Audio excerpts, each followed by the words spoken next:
दोस्तों, कुछ लोग सिर्फ सपने नहीं देखते, वो दूसरों को भी चलना सिखाते हैं। ये है दीप्ति राइडर, एक ऐसी लेडी जो सिर्फ स्कूटी चलाना नहीं सिखाती बल्कि कॉन्फिडेंस, इंडिपेंडेंस और सेफ्टी का लेसन भी देती हैं। दिन में रोड पर लोगों को फेयरलेस राइडर बनाती हैं और जब बात होती है ब्यूटी की तो अपने मैजिक टच से लोगों का मेकअप भी करती हैं। सोशल मीडिया पर स्ट्रॉन्ग प्रेजेंस इनकी है, रियल कंटेंट इनका है और ये खुद एक इंस्पिरेशन है। दीप्ति राइडर सिर्फ एक नाम नहीं है, एक मोटिवेशन है जो हर लड़की से कहती है तुम खुद चला सकती हो अपनी लाइफ भी और अपनी स्कूटी भी। दीप्ति राइडर आज हमारे पास FM पंचुअल पल्स में मौजूद हैं, तो आपसे मिलवाते हैं। हाय मैम, कैसे हैं आप? जी धन्यवाद, मैं बहुत बढ़िया हूँ और सबसे पहले तो सभी को नववर्ष की बहुत बहुत सारी बधाइयाँ। जैसा कि आपने कहा, दिन में राइडर बनाती हूँ पहले लड़कियों को, कॉन्फिडेंस भी फील करती हूँ, तो जी हाँ। और उसके बाद जब वो स्कूटी चलाना सीख जाते तो उनको मेकअप करा के सजा सजा के भैया लो अब तुम चलाओ स्कूटी है, लोगों का अटेंशन पाओ। जी तो मैं बता दूं, एक महिला अगर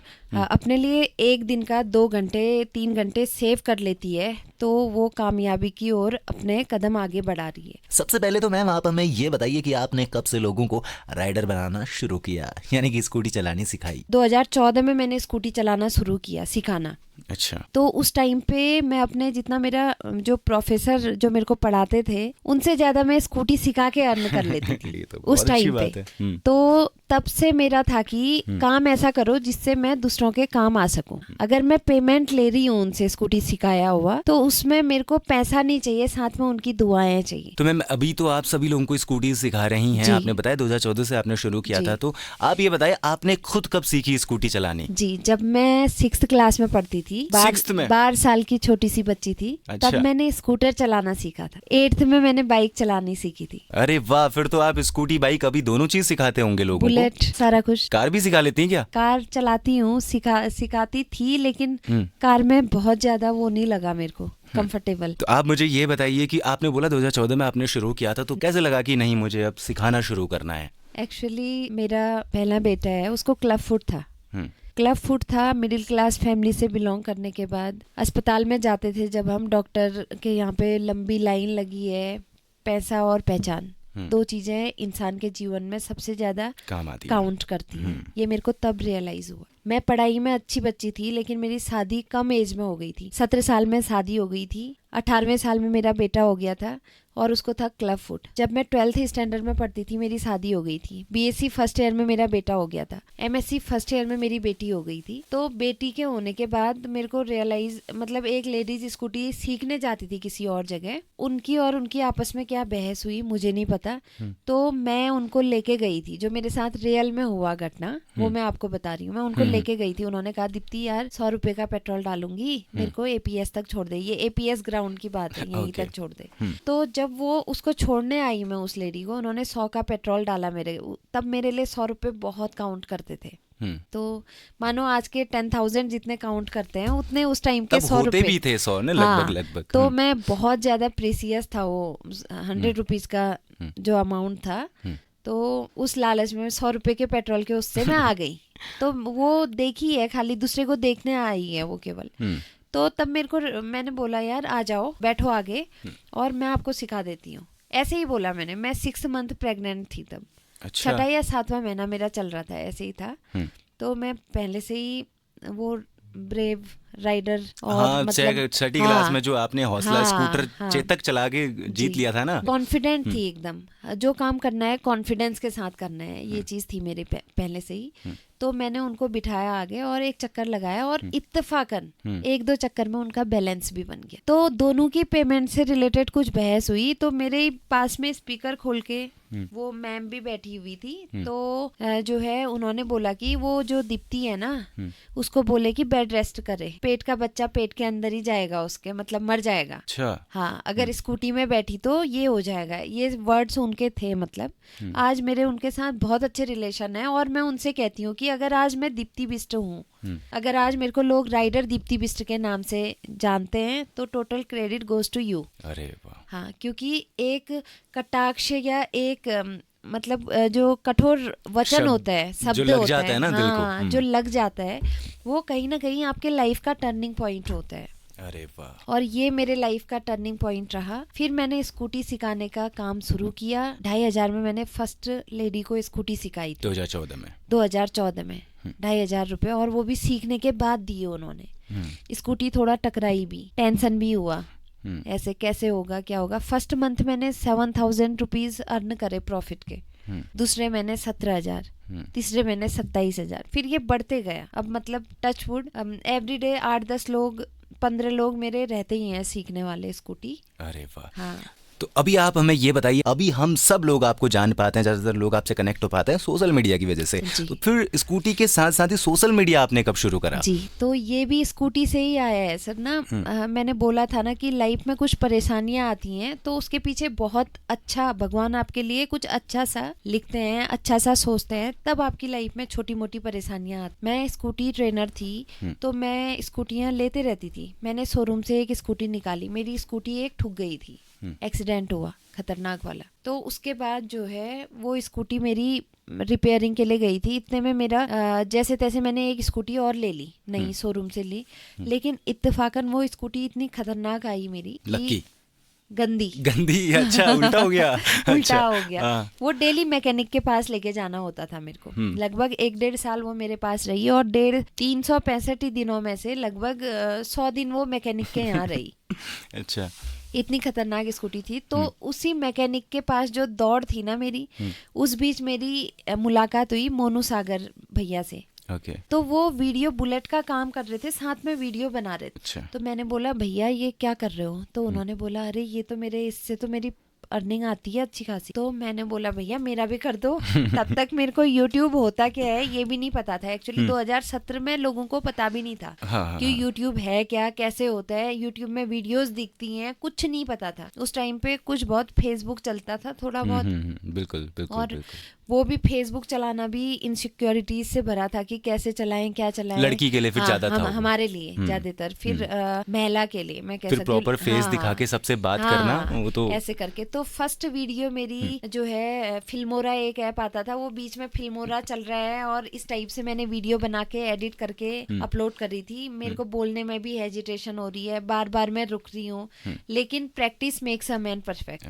तो मैम आप अब हमें ये बताइए कि सोशल मीडिया तो आप अभी अच्छा खासा आपकी फॉलोइंग है, सब लोग आपको जानते हैं, तो लेकिन जो शुरुआत का समय था वो कितना चुनौतीपूर्ण था आपके लिए? एक महिला आप थी और पहाड़ों से आप थी, और उस समय पे सोशल मीडिया इतना फेमस भी नहीं था कि सब लोग सुने जाने इसके बारे में, तो कितना मुश्किल था आपके लिए वो समय? जी बहुत मुश्किल दौर था सर। बहुत बार मेरे को मतलब मेरे फैमिली मेम्बर्स ने, अभी मैं कहती हूँ मैं आज सफल हूँ तो credit goes to my family, but ऐसा नहीं है। उस टाइम पे मेरे फैमिली में मेरे बड़े लोग घर के स्क्रॉल कर रहे होंगे, ऐसे यूट्यूब फेसबुक में कुछ क्लिक करो तो वो वीडियोस वैसी ही टाइप की आती हैं, तो उसमें मेरी वीडियो के बाद कुछ ऐसी अजीब सी वीडियो आ गई होगी, तो बोला अब पैसा कमाने के लिए इस हद तक गिर गई, बहुत ज्यादा इश्यू हुआ। मेरे हस्बैंड बोलने लगे जिसने चैनल बनाया ना उसको घर ही में जाके बता के आता हूँ। तो आप मुझे ये बताइए कि जीरो से जब आपका 1 लाख सब्सक्राइबर का ये पूरा हुआ था सफर, तो कैसा लगा था उस दिन? कैसे हालात थे? क्या रिश्तेदारी में बातें चल रही थी? कितने खुश आप थे? जी, समाज से हटके अगर आप स्टार्ट करते हो कुछ तो बहुत ज्यादा परेशानियां फेस करनी पड़ती हैं, लेकिन जब मेरा सिल्वर प्ले बटन आया तो पिथौरागढ़ की पहली यूट्यूबर महिला थी मैं जिसका वो फीलिंग आप मुझे बताइए प्लीज। 1 लाख सब्सक्राइबर मतलब, और सिल्वर प्ले बटन वाली वो फीलिंग आज भी लोग शॉप में बच्चे आते हैं जो न्यू जनरेशन है हमारी, वो अभी भी मेरे सिल्वर प्ले बटन को बोलते हैं मैम एक बार हाथ लगा ले। अरे वाह। 2 सिल्वर प्ले बटन है अभी मेरे शॉप में, तो वो कहते हैं एक बार हाथ लगा लें, एक बार टच कर लें, कैसा फील होता है। तो वो अभी भी अच्छा लगता है, उस टाइम पे भी लगता था। सोचा था मैंने कि काफी और अच्छा कर सकती थी मैं अगर फ्रीज नहीं होते चैनल। ये फ्रीज होने की कहानी थोड़ी बताइए, कितने सब्सक्राइबर थे आपके और वो दौर कितना डिप्रेस था आपके लिए कि पूरा सोशल मीडिया आपका बंद पड़ गया वहां से? 1,20,25,000 सब्सक्राइबर्स के बाद मेरा नहीं फ्रीज हो गया। अभी 170 हो गए थे मेरे, अभी 168 है, क्योंकि अगर उसमें मैं कंटेंट चेंज करती थी तो मेरे फॉलोअर्स वापस चले जाते थे, जो मेरे सब्सक्राइबर्स थे वो वैसे ही कट जाते थे। ओके। और मैंने सुना है कि आपकी ब्यूटी पार्लर की भी दुकान है, आप खुद भी काफी सज धज के और एकदम प्यारे से आप अभी लग रहे हैं, तो ये मेकअप से आपका क्या रिलेशन था? कब आपने शुरू करा इन सब के बीच कि मुझे मेकअप आर्टिस्ट बनना है और आपकी शॉप भी है? मैं चैलेंज एक्सेप्ट करने पे बिलीव करती हूँ। मेरा और मेकअप का दूर दूर तक कोई नाता नहीं था। टॉम बॉय होते हैं जैसे, मेरा लाइफ स्टाइल वो था। स्कूटी से अच्छा पैसा आ रहा था मेरा, लेकिन सपोज स्कूटी का पेमेंट मैंने ले लिया, उसके बाद मेरे पास खाली टाइम रहता था तो बड़ा चुभता था वो खाली टाइम, तो मैंने शॉप खोल दी। और मेरे को, मैं ब्यूटिशियन एज जो है मेकअप आर्टिस्ट मैंने काम शुरू किया, और मेरे को थ्रेड पकड़ना नहीं आता था पार्लर। अच्छा, अब शॉप खोल के शॉप बैठ गए खोल थे? दी मैंने। थ्रेड मैंने मतलब कुछ भी नहीं आता था मेरे को, बस थ्रेड पकड़ना थोड़ा थोड़ा सीखा था। और फर्स्ट टाइम जिस दिन मेरी शॉप की ओपनिंग थी, एक कस्टमर आए जिन्होंने बोला अपर लिप्स बनाने। तब 5 रुपीज का अपर लिप्स बनता था, तो मैंने उनकी बना दी, वैसे ही बना दी मैंने। और थ्रेड पकड़ के मैंने कहा कुछ करके बाली तो मतलब मैंने बना दिया ऐसे ही। हाँ। लेकिन धीरे धीरे धीरे अब मतलब ठीक ठाक काम चलता है। सिमलगैर में मेरा प्रतिष्ठान है, बहुत अच्छा रिस्पांस रहता है। और अभी मेरे पास 5 स्टाफ है, 5 लड़कियां काम कर रही हैं। अगर मैं शॉप में नहीं भी हूँ, किसी दिन शाम तक भी, अभी तक मैं प्रतिष्ठान में अपने नहीं गई हूँ, तो वो लड़कियां अच्छे से मैनेज कर लेती हैं। मैं अभी लॉ भी कर रही हूँ। अरे वाह, एक और चैलेंज आपने ले लिया है। हाँ। जी, मेरे अरे को वाह। जेंट्स कटिंग भी कर लेती हूँ मैं। सैलून भी खोला था, यूनिसेक्स सैलून खोला था बीच में मैंने। ओके। लेकिन फिर वही था ना कि लेडीज काम पे बहुत प्रॉफिटेबल काम है, जेंट्स काम पे वो चलाते रहो आप हेयर कटिंग के लिए 15 मिनट 20 बाल मिनट खा काटने जाता है। ही और आते हैं लड़के ज्यादातर। 50 रुपए का काम होता है वो। तब जो है मैंने लेडीज की कटिंग उतने देर में हम 250 रुपए ले लेते हैं। फिर वो लड़के के ऊपर, दूसरे के ऊपर डिपेंड हो जा रही थी मैं, तो मैंने वो काम छोड़ दिया। तो अभी आप ये बताइए, आपकी दुकान तो जो 4-5 आपके स्टाफ है वो संभाल लेते हैं, लेकिन आप जो इतना सारा काम कर रही हैं, आपकी मेरे ख्याल से और भी शॉप्स हैं, आपने थोड़ी देर पहले मुझे बताया हुआ था। और आप स्कूटी ट्रेनर हैं, आपका सोशल मीडिया है, व्लॉगिंग आप करती हैं, तो मतलब ये सारा सब कुछ आप मैनेज कैसे करती हैं सब कुछ? जी सर, मॉर्निंग पे उठ के फर्स्ट में मैं स्कूटी बैच में जाती हूँ। ओके। मेरा एक पंथ 2 काज हो जाते हैं। मैं स्कूटी भी सिखा लेती हूँ और मेरी हेल्थ भी बन जाती है। फिर मैं बच्चों के लिए फटाफट खाना वगैरह बना के उनको खाना भी खुद ही बनाते खुद ही हैं फिर बना, आप? तो बच्चे भी थोड़ा आत्मनिर्भर बन रहे हैं। और उसके बाद बच्चे स्कूल चले गए, मैं फिर तैयार वैयार होके मैं अपना स्कूटी बैच में चले गया, या तो फिर अपनी दुकान को चले गया। जिस टाइम पे जैसा माहौल हुआ उस हिसाब से कर लेते हैं। और एपण वगैरह का भी काम करते हैं हम आजकल। अच्छा, एक और काम हाँ, करते हो एक आप? और काम। अच्छा। तो सर अप्रोक्स 60,000 रुपीज मेरे को पर मंथ अपने स्टाफ को, अपना रेंट वगैरह दुकान का, इतना मेरे को अर्न करके देना होता है। 60,000 बोले तो एक दिन का 2,000 रुपए कमा के देना है केवल। बिल्कुल बिल्कुल बिल्कुल। तो इस वजह से अब मतलब जो तो मेहनत भी थोड़ी ज्यादा करनी हाँ, पड़ती है। मेहनत भी ज्यादा और करनी। ये केवल मेरे परिवार के लिए नहीं कमाना मेरे को, मेरे साथ जो 5, 6, 7 परिवार और पल रहे हैं ना, उन सब के लिए कमाना है। अरे वाह, जी। आपके साथ तो लोग बहुत सारी उम्मीदें भी देख रहे हैं कि भाई हम भी अब स्कूटी चलाना सीखेंगे, जी, और जी, आप उनको सक्षम बनाती हैं, उनको इस काबिल बनाती हैं रोड्स पे वो अपनी स्कूटी चला पाएँ।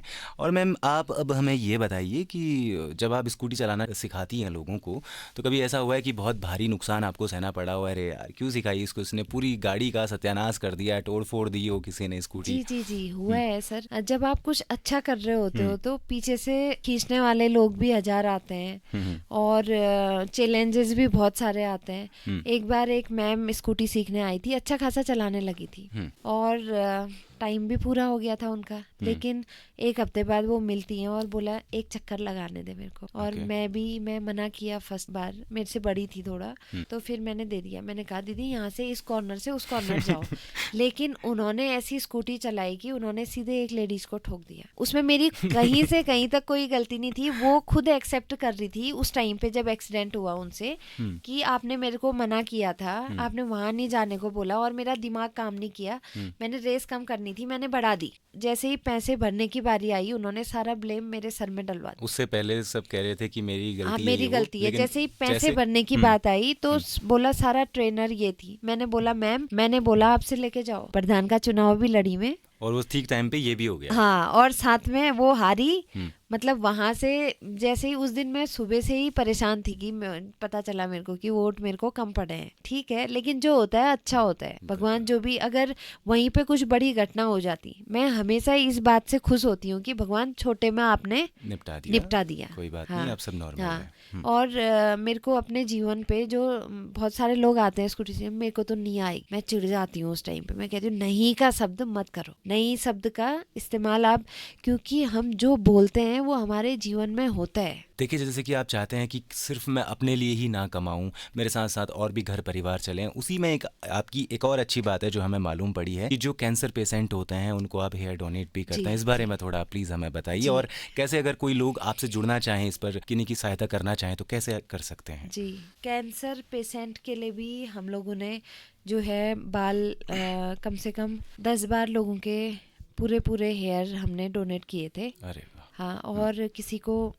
जो है डोनेट करने हो तो वो लोग हमसे कांटेक्ट कर सकते हैं। और अभी भी जो है टाइम से सेमिनार लगते हैं कहीं पे, वो लोग आते हैं और डोनेशन के लिए करवाते हैं, तो हम अपने जो है यूट्यूब इंस्टाग्राम के थ्रू उसको पब्लिश कर देंगे और आप लोग आके जो देना चाहें अपने बालों को डोनेट कर सकते। तो मेरा मानना ये है, अगर मैं अभी मैं केवल अपने लिए कर रही थी अभी तक काम, फिर मैंने अपने दुकान पे 5 लोगों का स्टाफ, 6 लोगों का स्टाफ रखा। मेरा घर उनसे चल रहा है, उनका घर मेरे से चल रहा है, दोनों। अगर वो मेरी बैकबोन है, ये समझ लीजिए। तो उनको अब बहुत सारे लोग होते हैं स्टाफ को काम वाले इस प्रकार से ट्रीट करते हैं, लेकिन वो मेरे अपने बच्चे हैं। जैसे अगल बगल अन्य दुकानों पे भी बच्चे काम करते हैं, ऑनर की बुराई करते हैं। अगर मेरी बुराई वहाँ पे कोई भी कर ले, वो लड़ने को आगे चले जाएंगे। ये कमाई होती है। हाँ, ये होती है असली कमाई ना। तो मैम, जैसा कि आपका नाम है दीप्ति राइडर और आप लोगों को स्कूटीज तो सिखाती हैं, लेकिन आप मुझे ये बताइए कि आपने क्या कभी कोई लंबी ट्रिप अकेले में प्लान करी हो, स्कूटी से, बाइक से करी है कभी आपने लंबी ट्रिप? सर, इस बारे में तो बहुत फैमिली वाले बहुत डांटते रहते हैं मेरे को, हंसिएगा मत। नहीं हंसूंगा, आप बताइए। मैं महिला हूँ और लास्ट टाइम मैं हल्द्वानी यहाँ से 4:45 बजे स्कूटी से निकली थी हल्द्वानी के लिए, रात के।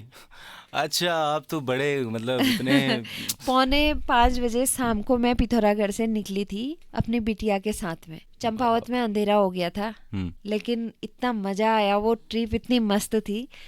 गलती से अगर गिर जाती तो पता भी नहीं चलता किसी को, लेकिन मतलब एक एक्सीडेंट होने पे, जानबूझ के थोड़ा ना करता है कोई एक्सीडेंट, वैसे बता रही हूँ। लेकिन क्या शानदार नाइट को जो राइड करने में मजा आया ना, दिन में वो चीज़ नहीं होती। बहुत बढ़िया ट्रिप था, मेरी बेटी ने भी बहुत एंजॉय किया ट्रिप को। अगर यही चैलेंजेस फेस करने की हिम्मत हमारे पहाड़ी जो बहन बेटियां इनके अंदर भी आ जाएं, तो भविष्य में हमारा जो पहाड़ी क्षेत्र है जहाँ पे डरी हुई, सहमी हुई लड़कियां रहती हैं, उनकी आवाज़ कितनी बुलंद होगी, इस बात का कोई हिसाब नहीं रहेगा। और मैम, आप देखिए, आप इन्हीं लोगों के लिए, अब आखिरी सवाल मैं आपसे पूछना चाहूँगा कि क्या मैसेज आप पहाड़ की बेटियों को या उन राइडर्स को जो स्कूटी चलाना सीखना चाहती हैं या सोशल मीडिया शुरू करना चाहती हैं, क्या मैसेज FM पंचकुल पल्स के माध्यम से आप देना चाहेंगे अभी? तो सर, मैं कहना चाहूँगी ना, स्कूटी सीखना केवल राइडर बनने के लिए नहीं है। अपना अगर आपको रोज़मर्रा का जीवन आसान चाहिए, आत्मनिर्भरता की ओर एक कदम बढ़ाना है, तो आप लोग स्कूटी सीखिए। क्योंकि अगर आपका बच्चा ट्यूशन जा रहा है ना, एक लड़की अगर ट्यूशन कॉलेज कर रही है, यहाँ से बीड़ से भी अगर एक लड़की कॉलेज के लिए जा रही है, तो कॉलेज तक पैदल जाना है, वापस आना है, ट्यूशन जाना है, वापस आना है। अगर वो स्कूटी से जाएगी तो वो अपनी पढ़ाई को ज़्यादा टाइम दे पाएगी, थकान कम होगी उसको। अगर आप 2 वे होते हैं ना, सोशल मीडिया है, इसको अच्छे तरीके से यूज करें, आपकी इच्छा है। उसके बुरे तरीके से उसको यूज करो, आपकी इच्छा है। अगर आप आगे बढ़ने वाले होंगे तो उसको अच्छा यूज़ करेंगे। सोशल मीडिया का हो गया, स्कूटी, बाइक, कुछ भी अगर आप सीखते हैं उसका गुड वे में यूज़ करिए तो बहुत पॉजिटिव रिस्पांस रहता है। और सोशल मीडिया भी बहुत अच्छा प्लेटफॉर्म है, लेकिन केवल सोशल मीडिया पर ही आप अपना कैरियर मत तलाशिए। कैरियर आप सोशल मीडिया के साथ में कुछ ना कुछ एक काम और पकड़िए। Thank you so much ma'am, आपकी जो स्टोरी थी बहुत ही इंस्पायरिंग थी। आप चाहते तो घर में बैठ के भी अपना सारा परिवार चला सकती थी, जैसे कि पहाड़ियों की लगभग मेंटेलिटी होती है कि फौजी अगर पति है तो आराम से घर में बैठ के आप कर सकती थी, लेकिन उसके बावजूद भी आपने इतने सारे काम अपनाए हुए हैं। अपने साथ साथ ही आप औरों का भी परिवार चला रही हैं और अपना नाम अभी भी आगे बढ़ाने की कोशिश में आप है। अपने बच्चों का आप सुनहरा भविष्य देख रहे हैं और मुझे उम्मीद है कि आपके बच्चे भी ज़रूर सक्सेस होंगे और अभी आप बहुत आगे जाएंगे और इसी तरीके से पहाड़ का नाम रोशन करते रहेंगे और हम कहते रहेंगे ये है हमारे पहाड़ की बेटी। थैंक यू सर, धन्यवाद।